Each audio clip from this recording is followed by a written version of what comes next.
Chhattisgarhi video देखने के लिए हमारे चैनल को सब्सक्राइब करें और दबाएं इस बेल आइकन को, ताकि हमारे वीडियो के नोटिफिकेशन आपके पास पहुंचे सबसे पहले।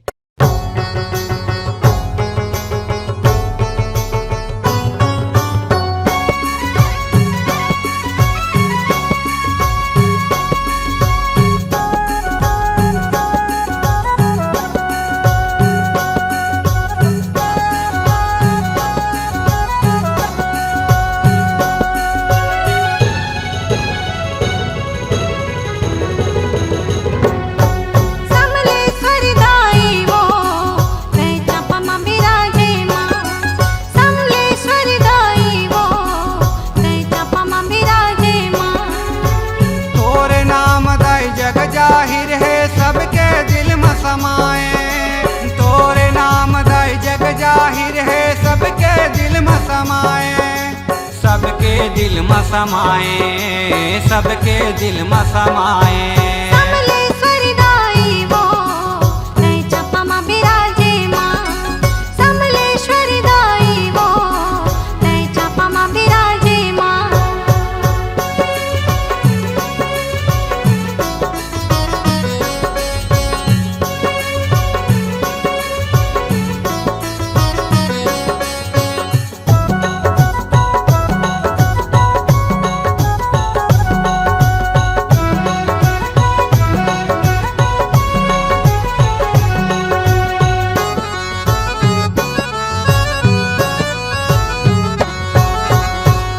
चरा के छैया दाई सबके हृदय जुड़ाए, सबके हृदय जुड़ाए वो दाई, सबके हृदय जुड़ाए, सबके हृदय जुड़ाए वो दाई, सबके हृदय जुड़ाए।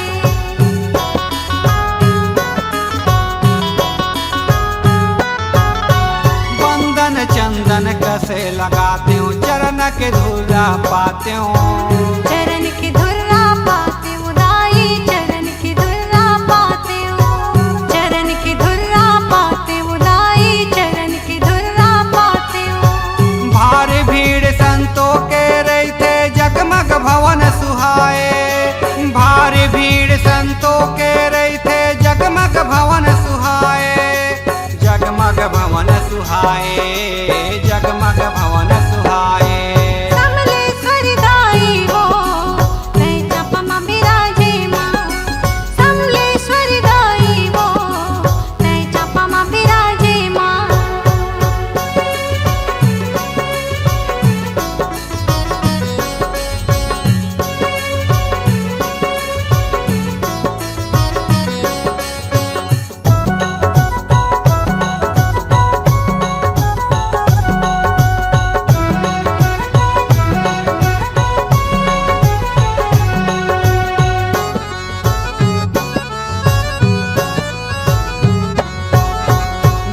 लगे दर्शन के आशा, नयन के प्यास बुझा दे, नयन के प्यास बुझा बे दाई, नयन के प्यास बुझा बे, नयन के प्यास बुझा बे दाई, नयन के प्यास बुझा बे।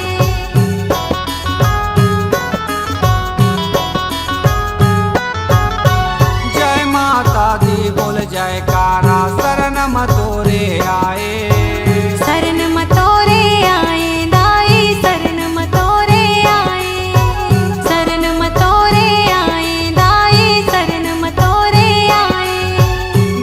दुखी के तह सहारा नैया पार लगैया, दीन दुखी के तह सहारा नैया पार लगैया, नैया पार लगैया, नैया पार लगैया। समलेश्वरी दाई वो तै छपमा बिराजे माँ, समलेश्वरी दाई वो तै छपमा बिराजे माँ, समलेश्वरी दाई वो चापमा बिराजे माँ, समलेश्वरी दाई वो तै चापमा बिराजे माँ, समलेश्वरी दाई वो तै छपमा बिराजे माँ, समलेश्वरी दाई वो तै छपमा बिराजे माँ। अगर आप अपनी आवाज को एक नया आयाम देना चाहते हैं तो चले आइए मल्टी ट्रैक डिजिटल रिकॉर्डिंग के लिए संपर्क करें HK म्यूजिक कंपनी, कोटा डबरी, चांपा, छत्तीसगढ़। मोबाइल नंबर है 9329238487 और 8085380339।